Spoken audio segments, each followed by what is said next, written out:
everyone, welcome back. Good afternoon. Today we're going to talk a little bit about the law of conservation of matter, and with it the law of conservation of mass. So let me go ahead and go over really briefly balancing equations again. Okay. The best equation to discuss balancing equations was the photosynthesis equation, where you have carbon dioxide plus water, okay, forms glucose plus oxygen.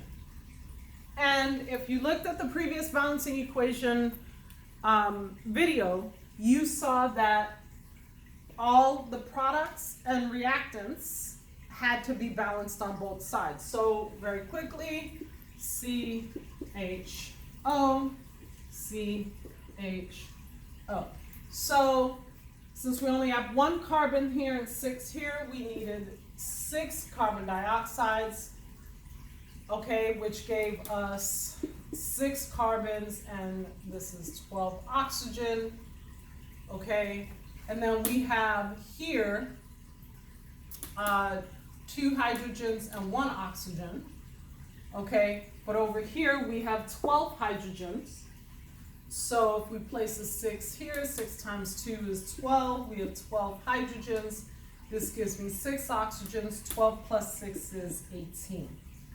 So here we have already 6 carbon and 12 hydrogen. We have 6 oxygen here. In order to get the remaining 12 we would need to place a 6 here. 6 times 2 is 12. So we have a total of 18 oxygens. So as you can see, both sides of the equations are balanced. Well, why is this important? Well, because in the law of conservation of matter, since matter cannot be created or destroyed, when you undergo a chemical reaction, all of the atoms that go into the equation have to come out the other side of the equation.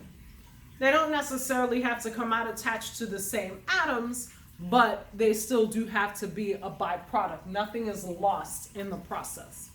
Okay? So, for example, let's say we're talking about a classroom. If I have a group of students that are registered in a class, if I decide that I'm going to switch seats one day, so now we're sitting at different tables, the number of students that are in the class is exactly the same. We did not gain or lose students, but they simply switch positions. They're now dealing with new partners. Okay, similar concept here. You're paired up with different atoms to form a different molecule. Okay, this is important to understand when you talk about the law of conservation of matter, because if you have the same number of atoms that are going in are coming out, well, that also means the mass of the substance must be the same. So the mass of the reactants, the total mass of the reactants must equal the total mass of the product. Because if you're not gaining or losing atoms, you're not gaining or losing matter, you're not gaining or losing mass.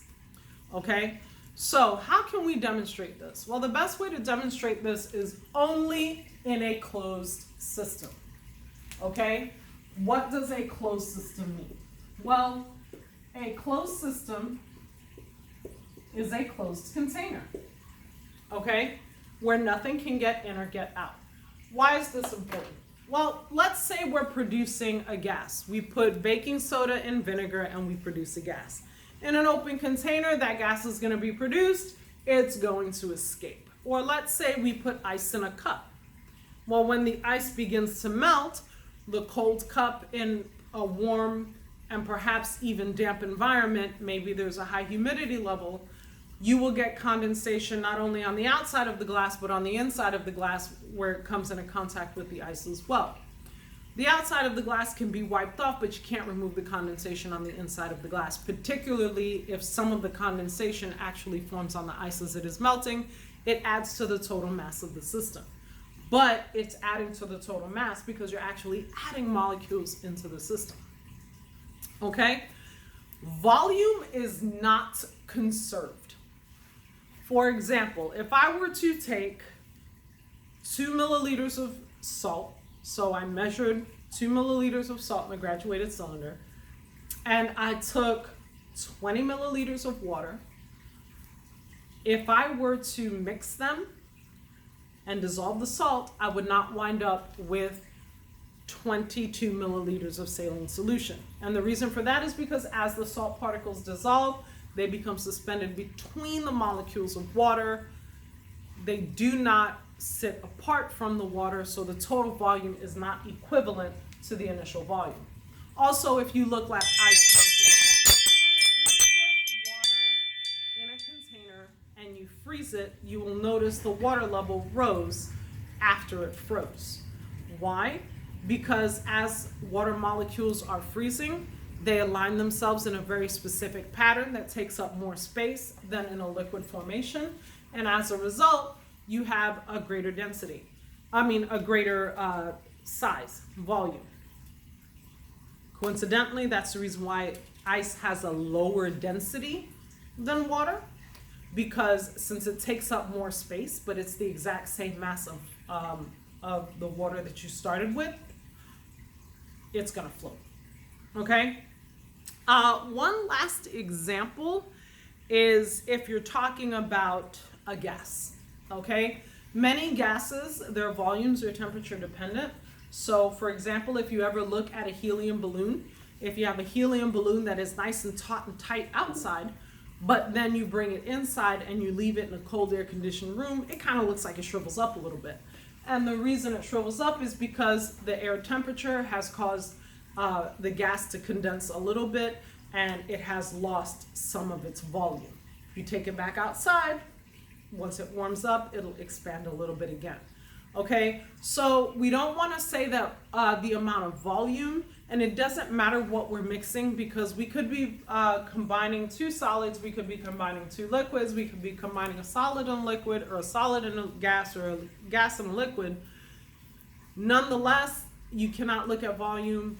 Any chemical reaction that happens must happen in a closed system. Ms. Fernandez, can you please come to the office? Ms. Fernandez, please come to the office. I apologize for that. I hope this is helpful in understanding the law of conservation of matter and therefore the law of conservation of mass. Any chemical reactions that happen in a closed system are the only way you can determine that the mass stays the same, because those chemical reactions actually allow for the number of atoms to remain consistent. So look forward to seeing you tomorrow. Have an awesome night.